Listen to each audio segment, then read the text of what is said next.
Le invito a buscar en su Biblia lo que leíamos al inicio. Allí, Segunda de Pedro, capítulo 1.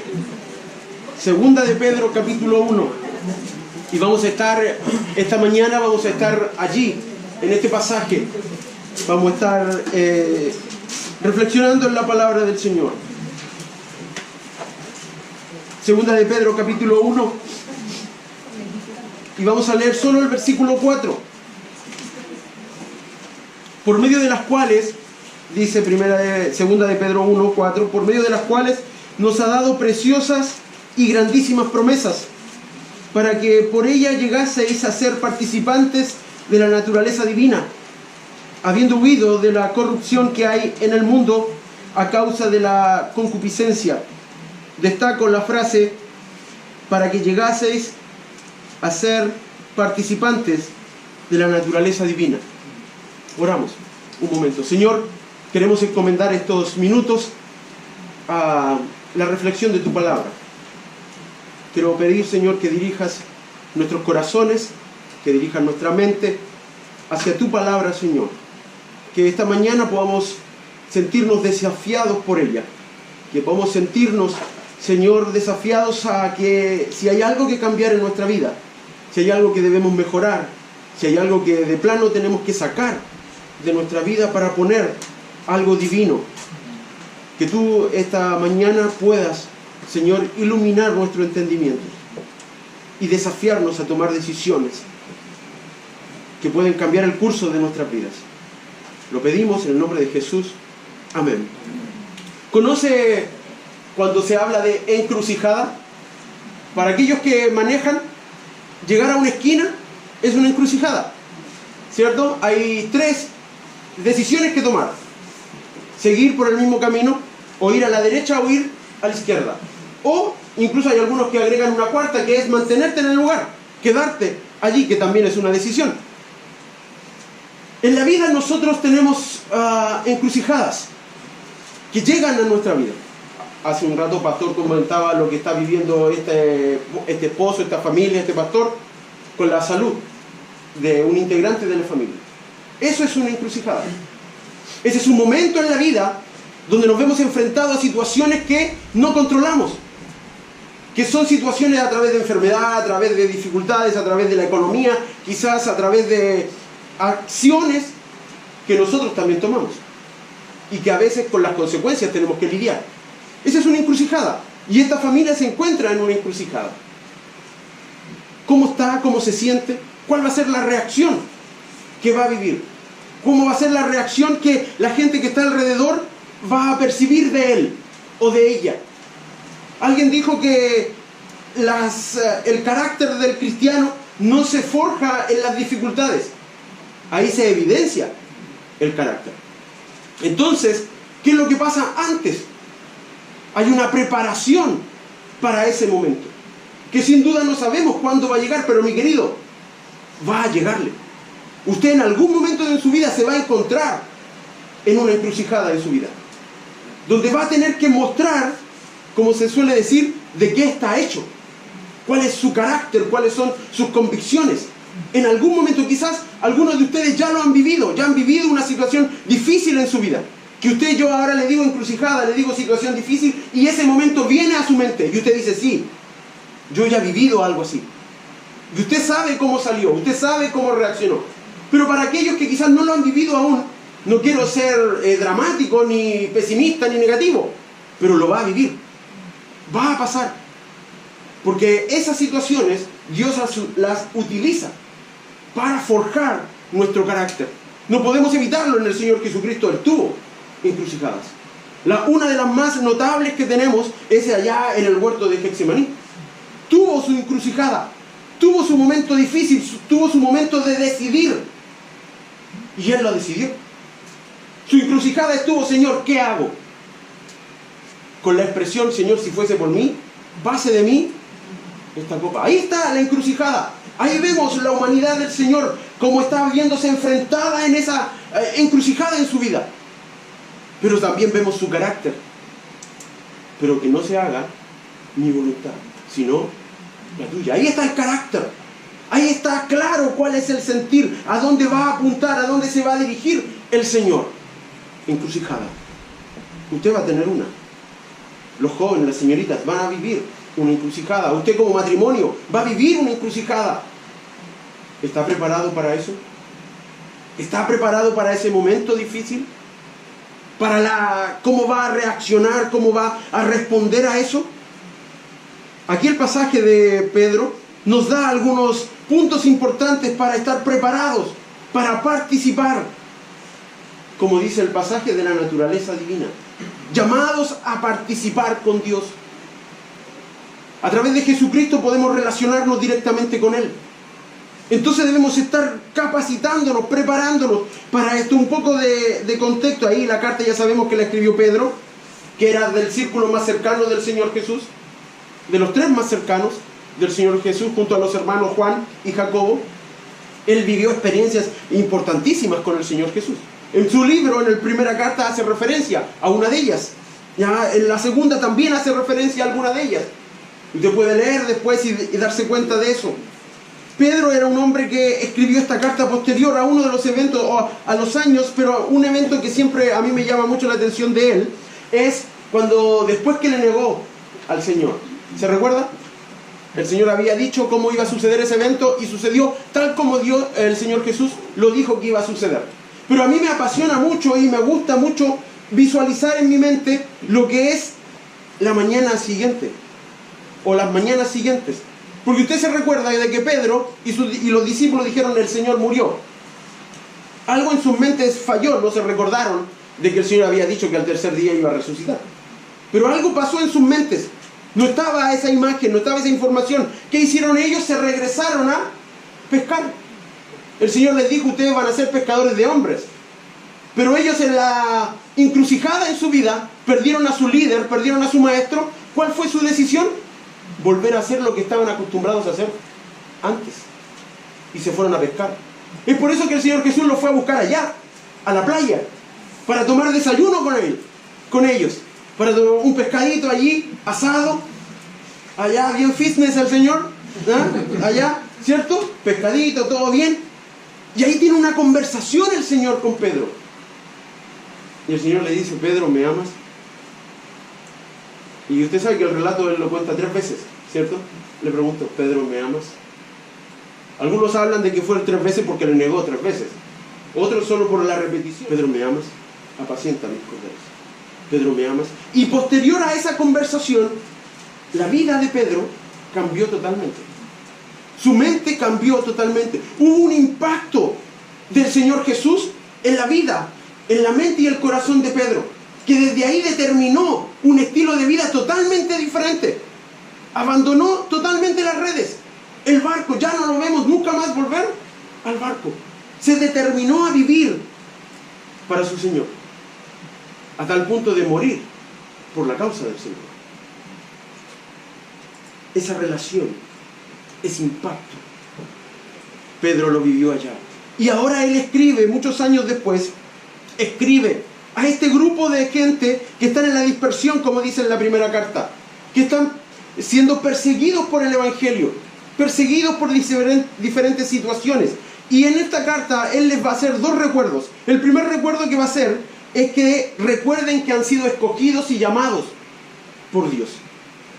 Lo primero que les recuerda. Y lo segundo tiene que ver con mantenerse firme y crecer espiritualmente.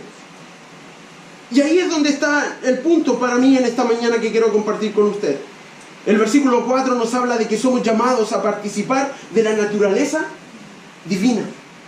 Para participar con Dios tenemos el privilegio de que Dios nos haya escogido, nos haya llamado. Pero no solo eso, no solo nos llamó, sino que también nos da el honor de participar en la expansión de su reino. Y eso no es un tema menor, mi querido. Es algo que debemos mantener fresco en nuestra mente, porque cuando no está fresco, andamos por cualquier lado, haciendo cualquier situación. Las decisiones que tomamos no las tomamos en base a esta información. Las tomamos en base a informaciones personales. No en base al hecho de que yo soy llamado por Dios. Él me escogió. Y me escogió para ser participante. Y me llama a participar. Me da el honor, el privilegio de ser parte de la expansión de su reino. Si eso no le apasiona, mi querido, no sé qué puede más apasionarle en este planeta. Y déjeme decirle que no hay nada más apasionante que estar en la obra de Dios. No hay nada más apasionante. No hay nada más que le emocione en este mundo. No existe. Porque Dios hace del ordinario algo extraordinario. Y nosotros tenemos el privilegio de verlo. ¿Sabe cuándo usted ve eso? Cuando usted le evangeliza a un niño y él dice, sí, yo creo en Jesús. Y ora. Ahí usted ve un acto milagroso del ordinario a lo extraordinario. Nadie más en el mundo puede hacer eso. Solo Jesús. Nadie más puede hacerlo. Y usted puede ser testigo de ese cambio. Y usted puede estar allí predicando como van a tener una semana con los niños. Y va a estar allí y probablemente puede haber que en medio de ese grupo haya un niño que posteriormente sea un misionero. Sea un pastor de iglesia. Sea un padre de familia. Un hombre consagrado a las cosas de Dios. Y usted no lo sabe. Siempre me acuerdo de este hombre cuando Saulo va camino a Damasco y se convierte. ¿Se acuerda? Y va allá a Damasco y el Señor le pide a un hombre que vaya. ¿Se recuerda quién es? Le dice, ve allá. Está Saulo, ve allá. Señor, perdona que te lo recuerde, Señor, yo sé que tú sabes todo, pero Señor, este hombre nos perseguía a nosotros. ¿Y tú quieres que yo vaya donde él ahora? Y sí, tienes que hacer algo para él. Pero Señor, fue, oró por él. Él nunca dimensionó probablemente en qué se iba a convertir Saulo. Él solo tenía que obedecer al Señor. Le costó, ¿cierto? Luchó con la idea, pero fue. Y nosotros tenemos el relato de en qué se convirtió. Y no es por tema de sentirse orgulloso ni nada, pero él puede contarle, podía haberle contado a la gente, ¿sabes? Yo oré por él. Dios me dio ese privilegio, me dio ese honor de ir hasta donde él, a ese hombre que todos conocíamos como perseguidor y asesino. Yo fui y oré por él y estuve con él allí, en su inicio. Nadie podía contar eso, solo él. Entonces usted y yo tenemos privilegios, tenemos el honor de expandir el reino del Señor, de divulgarlo, de mostrar cómo es la vida cristiana, lo que es vivir aferrado a Cristo, lo que decimos una vida cristocéntrica. Y aquí Pedro nos va a dar 3 recuerdos importantísimos que es bueno que tengamos aquí, porque tenemos la memoria frágil, se nos olvidan ciertas cosas, tendemos a olvidar, y yo no quiero que usted olvide esto. El primer recuerdo que Pedro nos hace aquí está en el versículo 3 y 4 que leemos rápidamente. Como todas las cosas que pertenecen a la vida y a la piedad nos han sido dadas por su divino poder, mediante el conocimiento de aquel que nos llamó por su gloria y excelencia, por medio de las cuales nos ha dado preciosas y grandísimas promesas, para que por ellas llegaseis a ser participantes de la naturaleza divina, habiendo huido de la corrupción que hay en el mundo a causa de la concupiscencia. Mi querido, lo primero es que usted debe recordar que usted ha sido capacitado para participar con Dios. Usted ha sido capacitado, mi querido. No olvide eso. Somos capacitados para participar. No solo el Señor nos invita, sino que también nos capacitó. Y tenemos lo necesario. El versículo 3 en la primera parte dice, como todas las cosas que pertenecen a la vida y a la piedad. ¿Y cuál es la frase siguiente? Nos han sido dadas. Usted ya la tiene, mi querido. Usted ya ha sido capacitado para la vida y para la piedad. Interesante porque hace la diferencia. Para la vida y la piedad. Para poder mostrar cómo es la vida cristiana, cómo es seguir a Cristo, cómo es tener una vida cristocéntrica. Usted, mi querido, cuando al momento en que usted recibió a Jesucristo como su único y suficiente Salvador, usted ya fue capacitado para todo lo que tiene que ver con la vida y la piedad. Ha sido dado. Usted ya lo tiene. Tiene lo necesario. No necesita algo más. Tiene lo necesario. Luego él dice, ¿A través de qué forma? Mediante el conocimiento de aquel que nos llamó. ¿Quién nos llamó? El Señor Jesús. O podemos decir también Dios, que nos llamó. ¿Cierto? Y ese momento fue... ¿Usted se recuerda el momento que conoció al Señor Jesús? ¿Se recuerda? ¿Sí o no? No, me he complicado la memoria, ¿cierto? Pero eso es algo que jamás debería olvidarse en nuestras vidas. Jamás. Yo recibí a Cristo a los 5 años. 5 años. Mamá era participante de la escuela dominical como maestra. Y estaba en una clase, ella allí enseñando a todo el grupito de niños y en los cuales estaba yo. Tenía el privilegio que mi propia madre podía enseñarme. Y ella enseñó algo esa mañana. Habló del cielo y del infierno. Y ella dijo, bueno, para ir al cielo necesitas a Cristo. Si no tienes a Cristo te vas al infierno. Esa mañana no quise hacerlo. Pero cuando llegué a casa hablé con mamá. Y le dije, mamá, yo no quiero irme al infierno. Como niño con 5 años yo comprendía eso. Eso nada más comprendía. Tengo a Cristo, voy al cielo. No tengo a Cristo, me voy al infierno. Clarito. Ya pues, hijo.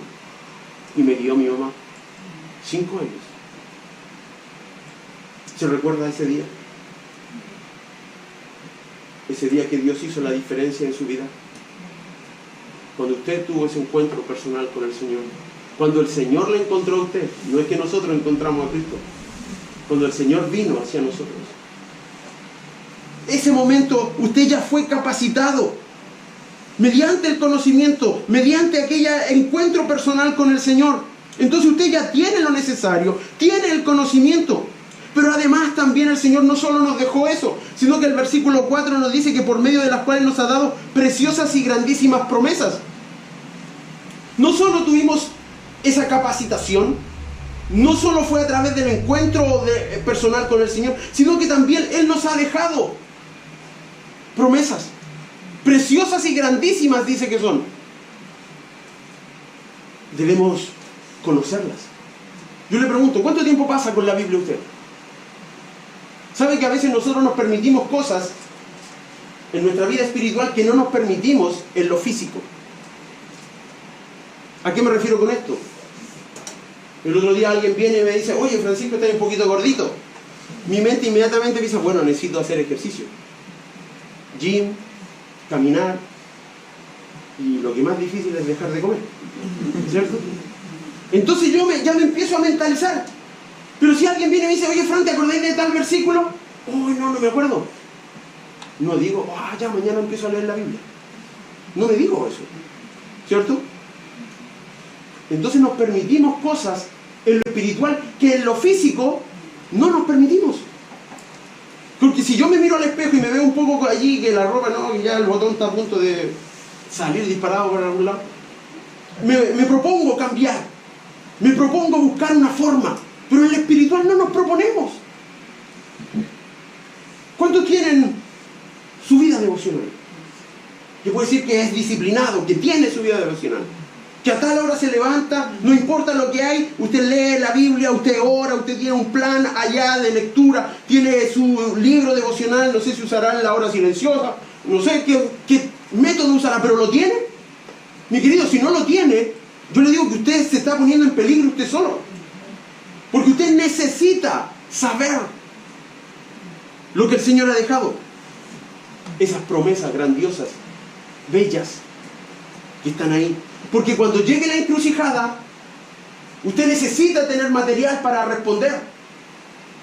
Si no lo tiene, mi querido, usted va a sufrir más de la cuenta. Y no debe ser así. Porque usted tiene lo necesario.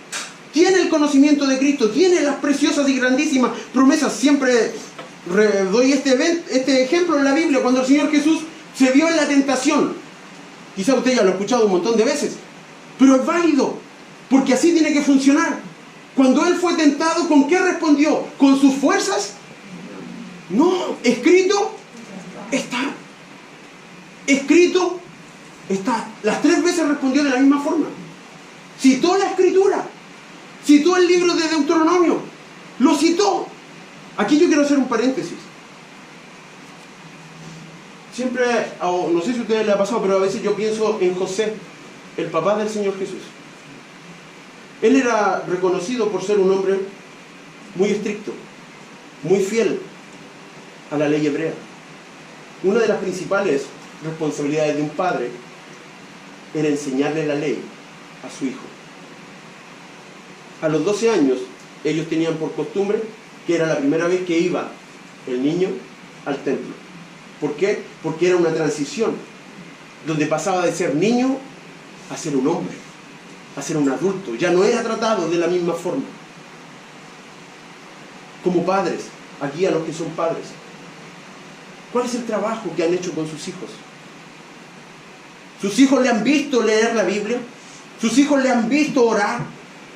¿Sus hijos le ven a usted aferrarse a las preciosas y grandísimas promesas del Señor? Cuando hay una encrucijada, cuando hay un problema, una situación, su hijo le ve a usted arrodillarse, le ve decir, bueno, el Señor tiene el control, o se queja usted, o se queja de su jefe, o se queja del sistema, del gobierno, del transporte, de lo que sea se queja. Eso es lo que escucha su hijo, o escucha que usted va a los pies del Señor Jesús y dice, tú tienes el control. A los que aman a Dios, todas las cosas le ayudan a bien, y va allá y se derrama a los pies del Señor. ¿Lo ve hacer eso? Si no, no espere que su hijo ame al Señor entonces. Cuando llegue la adolescencia usted va a sufrir. Va a venir donde el pastor y le va a decir, pastor, ¿qué hago con mi hijo adolescente? No quiere ir a la iglesia. No quiere congregarse. No quiere amar al Señor porque usted no hizo el trabajo que debió hacer cuando estaban chicos. Jóvenes, cuando ustedes estén pensando en casarse, estén pensando en estar de novios, estén pensando en proyectar su vida al área familiar, su mente debe ir a la Biblia. Su corazón debe ir a la Biblia. Eso marcará la diferencia en sus vidas. Ustedes ya tienen lo necesario. Ya tienen a Cristo Jesús. Están las preciosas y grandísimas promesas. Los porcentajes de éxito que tendrán en su vida serán muy altos. Pero si usted se aleja del libro, se aleja de las promesas, se olvida de lo que Jesús hizo por usted, usted está en riesgo. Usted está en peligro. Y se lo está poniendo usted mismo. Porque recuerde que afuera hay alguien que está como león rugiente, buscando a quien devorar. Y créame, Él le quiere destruir a usted. Él le quiere destruir. No solo a los jóvenes, a los esposos, a las esposas. Quiere destruir su matrimonio. Quiere destruir su vida. Sabe que su vida ya no puede tocarla en el sentido de que va a perder su vida y ir al infierno, no, porque usted ya tiene a Cristo. Pero Él no descansa. Y Pedro fue el que dijo eso. Entonces, mi querido, usted ha sido capacitado, por favor, no olvide eso. No se olvide que usted ha sido capacitado. Al final del versículo 4, Pedro dice lo siguiente: para que por ella llegase a ser participante de la naturaleza divina, habiendo huido de la corrupción que hay en el mundo a causa de la concupiscencia. Mi querido, aquí tenemos una elección, una decisión que se debe tomar día tras día. Cada mañana que usted despierta, mi querido, lo primero debe ser Dios. Lo segundo debe ser la decisión que usted toma, como Pedro dice, o como Pablo decía: pongo mi cuerpo en sacrificio vivo, santo, agradable a Dios, que es mi culto, es mi acción de gracia, es mi entrega a Él. Y eso usted debe tomarlo día tras día, no una vez al año, no en el aniversario de la iglesia, aunque es válido, sin duda, no en un fogón, si fueron los chicos a un campamento. No, es cada día. Debe tomar eso. Y la segunda decisión que debe tomar está en el versículo 2 de ese pasaje que yo le estoy citando: transformarse. No conformarse, sino transformados. ¿Qué cosa debe transformar? ¿Su cuerpo? Su mente. Su mente. Transformar su mente. ¿Cómo lo logra? Con la palabra de Dios. Estando saturado de ella, llenando. ¿Cómo anda su mente? ¿Cómo anda su vida? ¿Qué decisiones está tomando? ¿Qué decisión toma cada día? ¿La decisión de correr porque su celular no sonó la alarma y se levantó apurado? Y no pudo orar, no pudo leer la Biblia. ¿Cómo sale así? A su trabajo, a la facultad, al colegio. ¿Todos en su trabajo son cristianos? ¿Todos en la escuela son creyentes? ¿Todos en la facultad aman a Dios?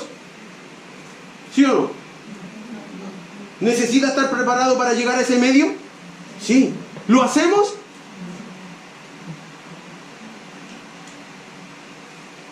Si hay una guerra,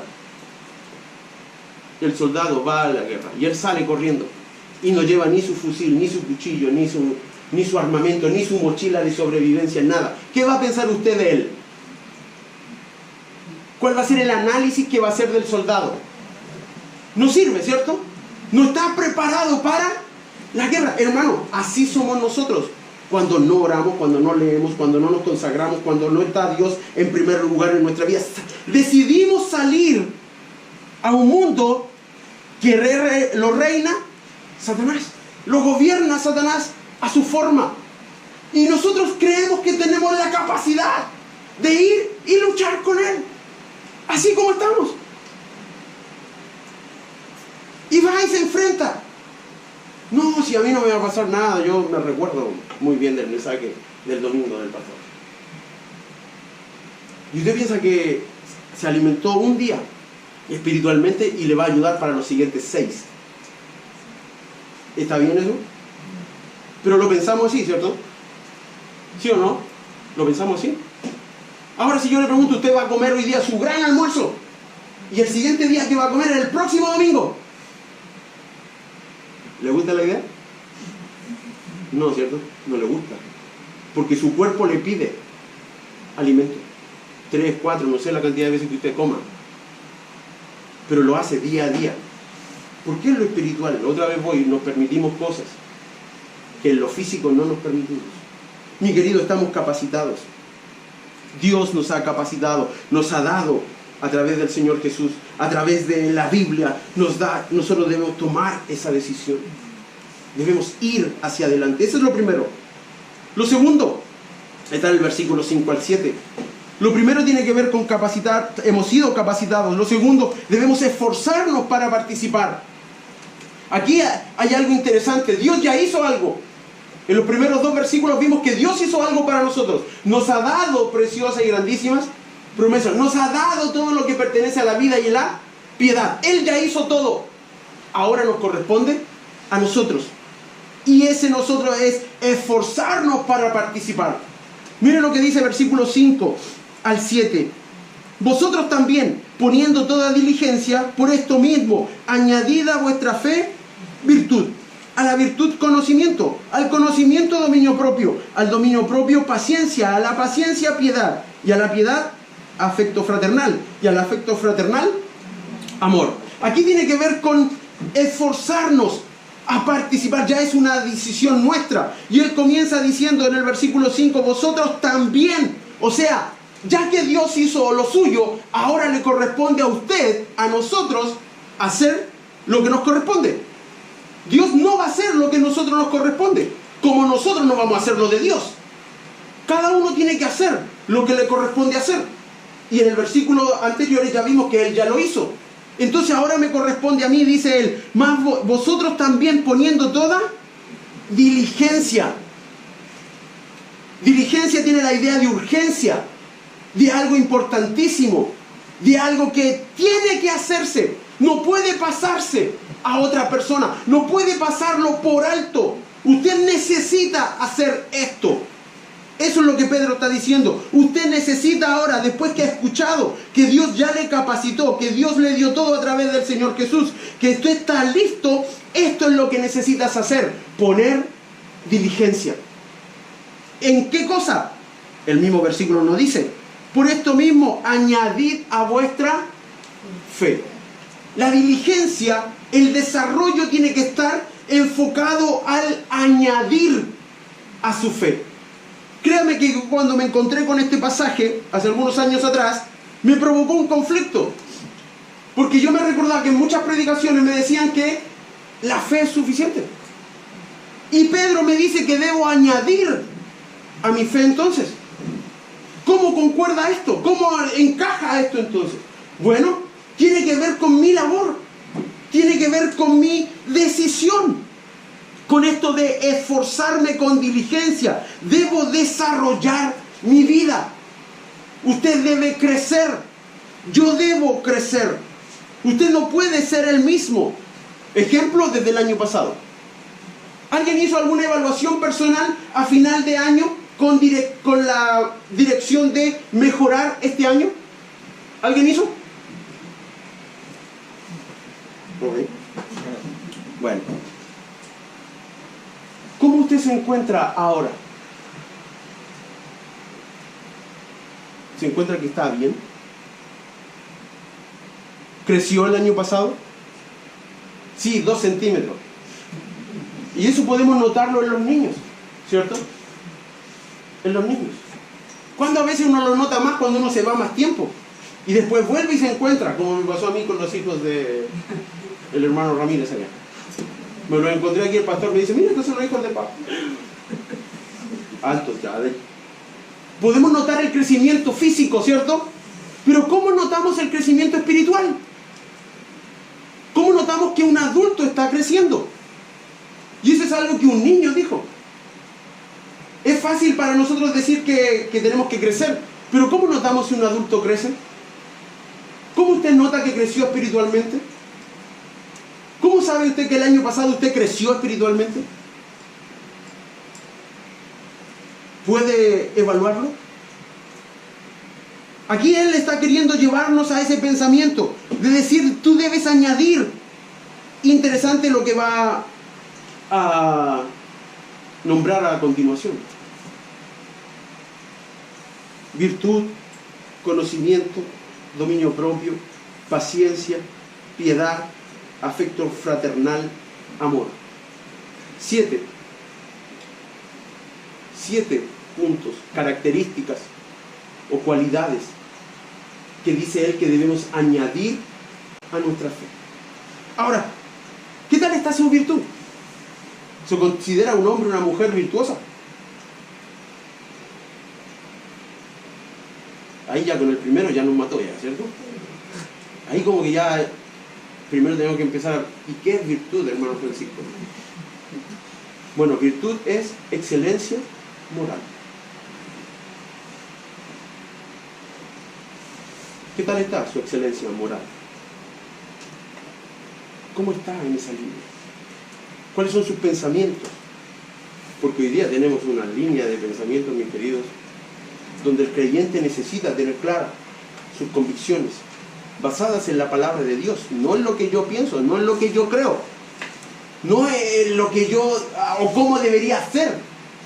Por algo el Señor nos dejó la Biblia. Si Él hubiese querido que nosotros nos guiáramos como era nuestro parecer, ¿para qué iba a invertir tanto tiempo en esto? Si al final somos nosotros los que decidimos, es que yo creo, hermano, que... No, es que la Biblia dice, pero que nosotros podemos... Y manipulamos la Escritura para nuestro beneficio. Y así nos quedamos tranquilos. Bueno, no estoy tan mal entonces. Porque siempre que nos comparamos, nuestra línea de comparación es ¿hacia arriba? No. ¿Hacia dónde? Hacia abajo. Siempre es hacia abajo. No es hacia arriba. Cuando Efesios nos dice que nuestra medida, ¿cuál tiene que ser? Cristo Jesús. A la estatura y la plenitud ¿de quién? De Cristo. Es hacia arriba. Pero nosotros ¿qué hacemos? Hacia abajo. Ejemplo simple. Domingo por la mañana. A las 9 suena su despertador. Y tuvo una semana intensa. Y empieza su lucha. ¿Voy o no voy al templo? Y su esposa está allá al lado y diciendo, bueno, ya pues, ¿vamos o no vamos? Y comienza usted a decir, es que tuve una semana intensa.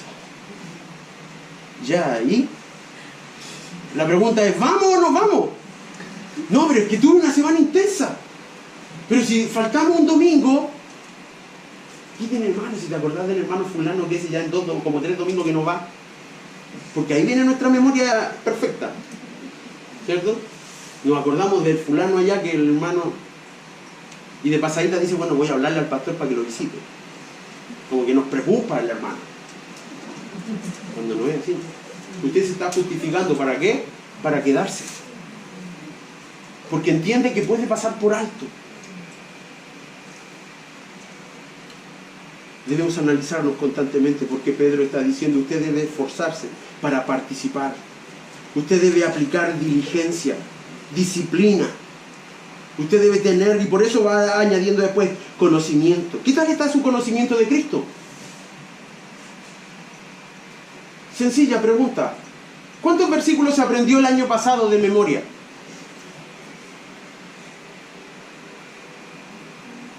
¿Se aprendió alguno? ¿Cuántos libros leyó el año pasado? ¿Cuánto leyó de este? Conocimiento. Recuerde que Pablo dice que tiene que haber una renovación de nuestro entendimiento. Estamos en el mundo todo el tiempo. Y sus influencias están en nuestra mente, están allí escuchando. Usted está escuchando la información, está escuchando noticias, está escuchando de aquí, está escuchando de allá. ¿Y qué hay en su mente? ¿Qué hay? ¿Se recuerda cuando el Señor dijo de la abundancia del corazón?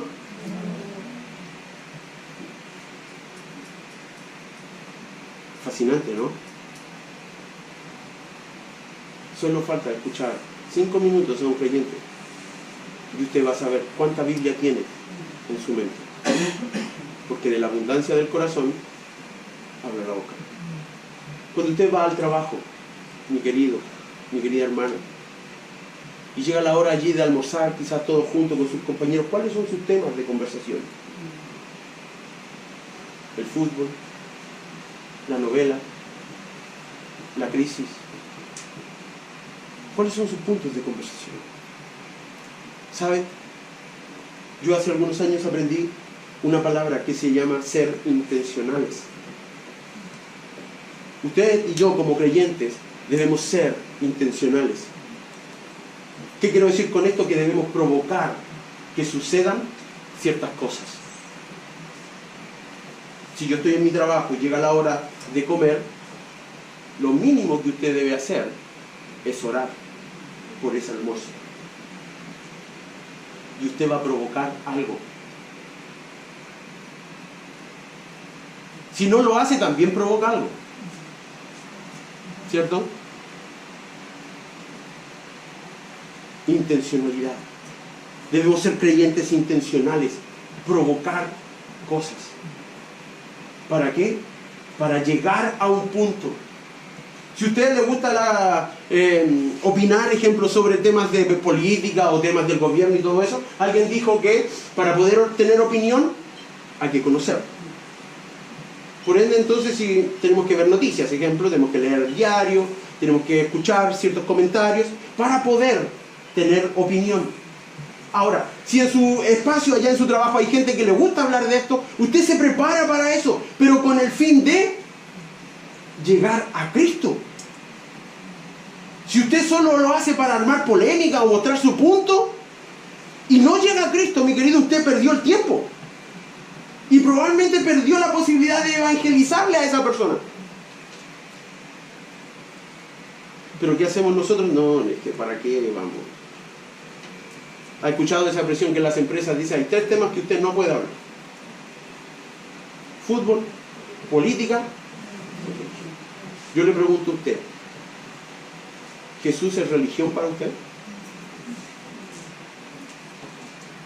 ¿O es relación? Si es religión, no va a hablar.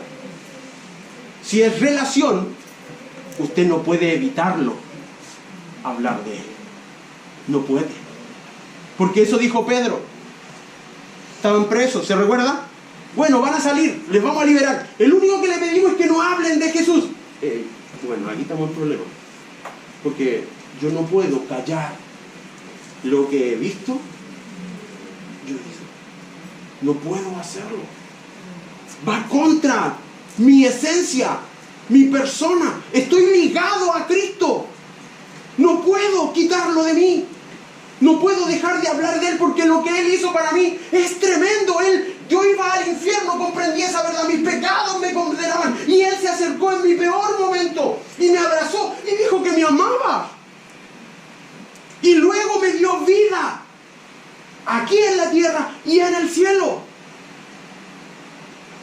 Usted no puede callar eso, mi querido. No puede. No debe. Porque recuerde que Dios le hizo extraordinario. En pecado éramos ordinarios. Con Cristo nos hizo extraordinarios. No podemos callarlo.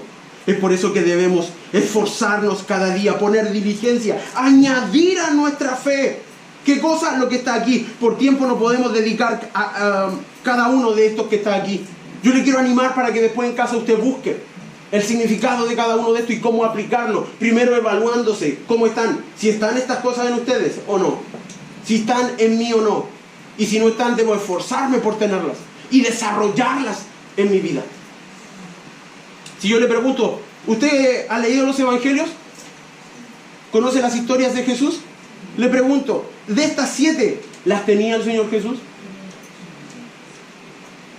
Las tenía, ¿cierto?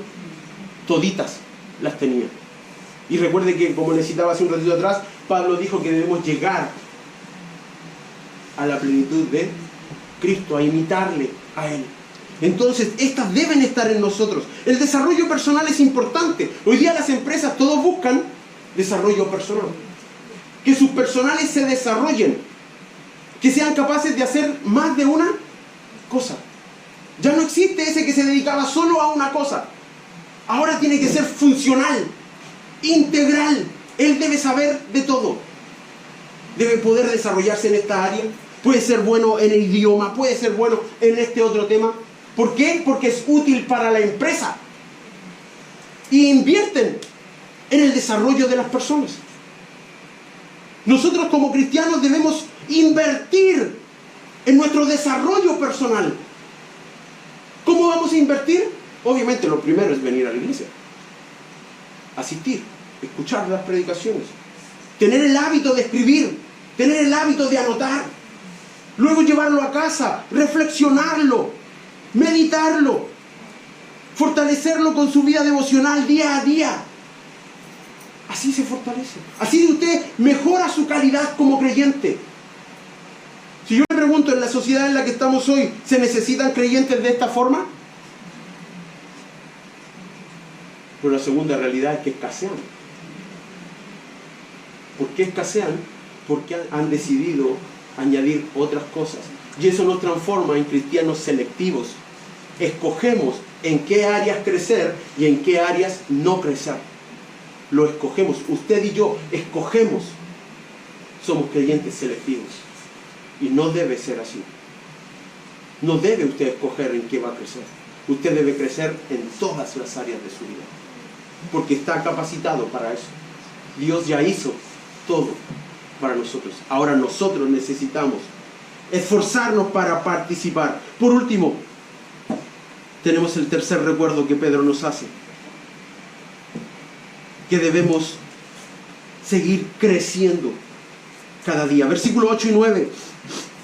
Porque si estas cosas están en vosotros y abundan, no os dejarán estar ociosos ni sin fruto en cuanto al conocimiento de nuestro Señor Jesucristo. Pero el que no tiene estas cosas, tiene la vista muy corta, es ciego, habiendo olvidado la purificación de sus antiguos pecados. Aquí ya nos lleva al plano de lo personal. Aquí ya nos lleva al plano de la evaluación personal, clara y precisa.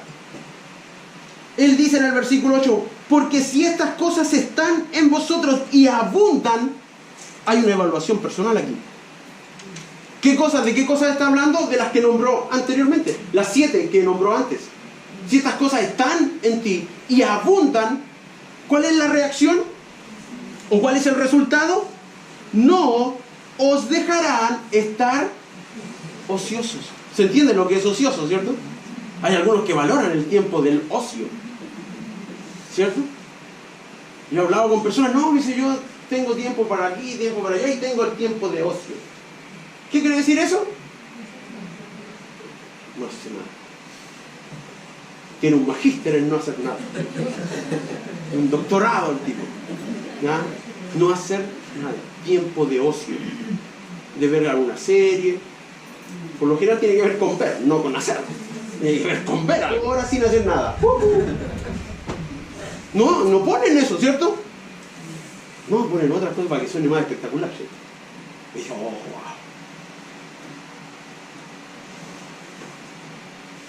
No tenemos tiempo para el ocio. Aquellos que queremos llevar una vida cristocéntrica, mis queridos, no tenemos tiempo de ociosidad. Siempre hay algo que hacer. Siempre hay un tiempo que invertir. ¿Por qué? Porque entiende que necesita crecer, que necesita desarrollarse. Pablo dijo algo parecido a esto. ¿Se recuerdan? Aprovechando bien el tiempo. ¿Por qué cosa? ¿Cuál es la razón que él dice?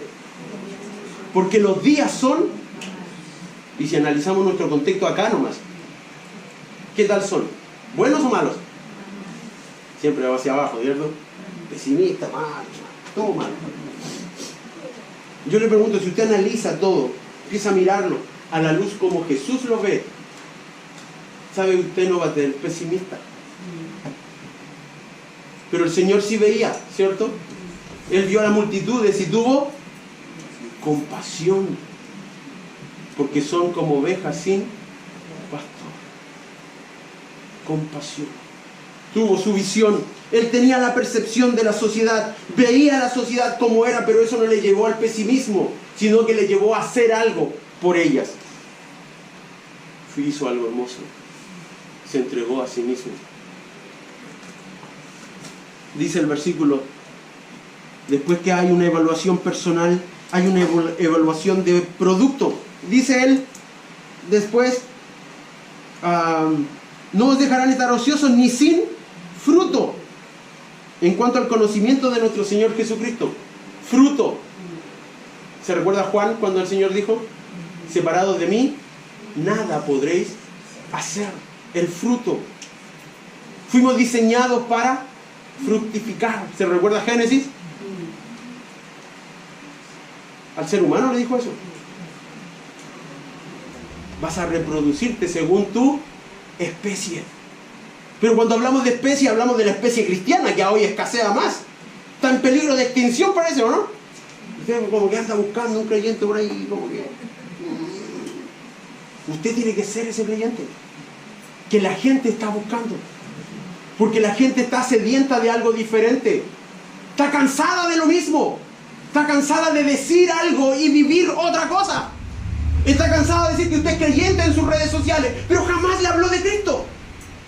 Está cansado de ver todos los versículos que usted pone en su red social, pero jamás se preocupó realmente por él. Está cansada de eso. Quiere ver algo diferente. Quiere ver a Cristo. ¿Se recuerda por qué Cristo se hizo tan famoso en su tiempo? Porque aquellos que decían ser espirituales, yo me lo imagino si hubiesen redes sociales en ese tiempo. ¿Y saben qué hacía bien? ¿Saben qué lo noto? Cuando el fariseo se paraba y decía, suena la trompeta por favor, voy a orar, para que todo el mundo lo viera. ¿Eso no es red social hoy? No es eso, ¿no? Y a veces estamos más pendientes de eso, mis queridos. De que Jesús ama a las personas, que murió por ellos, que murió por mí, murió por mi vecino. ¿Sabe? Yo trabajo en un colegio.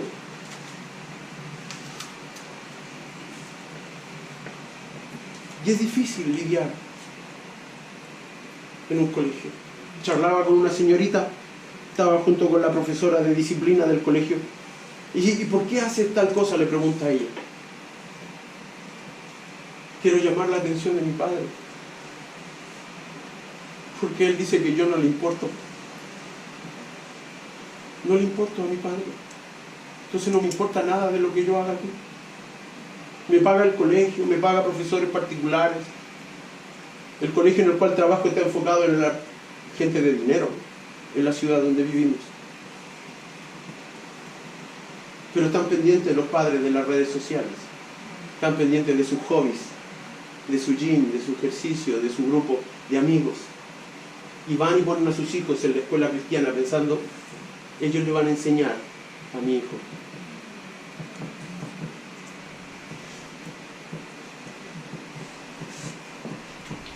Nuestra sociedad está carente. Hay niños, jóvenes, adolescentes, matrimonios, hombres y mujeres que están sufriendo por no tener a Cristo en sus vidas. Porque no saben qué hacer. Ustedes no saben las veces que yo he escuchado a padres decir, yo no sé qué hacer con mi hijo. No sé qué hacer. Ayúdenme. Dígame qué hago. ¿Cómo logro? Y obviamente les llevo hacia Cristo primero. Y luego para darles algunas ideas, algo para guiarles. Cada uno de nosotros puede hacerlo. Hemos sido capacitados por el Señor. Debemos esforzarnos para participar de su expansión, de su ministerio, de su reino. Pero también nosotros debemos crecer para participar. Deben abundar estas características en nuestra vida. No olvidarla. Cada uno de nosotros tiene un mundo en el cual está, donde el pastor no llega allí. Por más que él quisiera, no llega. Usted está ahí. Usted va a perder si usted dice, bueno, te voy a contactar con mi pastor para que te hable. A los jóvenes, se encuentran con una señorita, un joven que está en una crisis existencial en su vida, y usted le dice, mira, te voy a dar el número de mi líder para que hable contigo. Usted pierde la oportunidad. Está allí, usted está ahí. Usted es hijo de Dios, tiene a Cristo en su vida, tiene el Espíritu Santo que lo guíe. Háblele, ore por él, preocúpese por él. No le escriba por el WhatsApp, háblele. Ellos necesitan ver. Hemos sido llamados para participar de la naturaleza divina, de lo que Dios ha puesto en nuestras vidas, para marcar una diferencia en el mundo en el que estamos. ¿Qué haremos con eso? Es la decisión que cada uno de nosotros debe tomar. Oramos.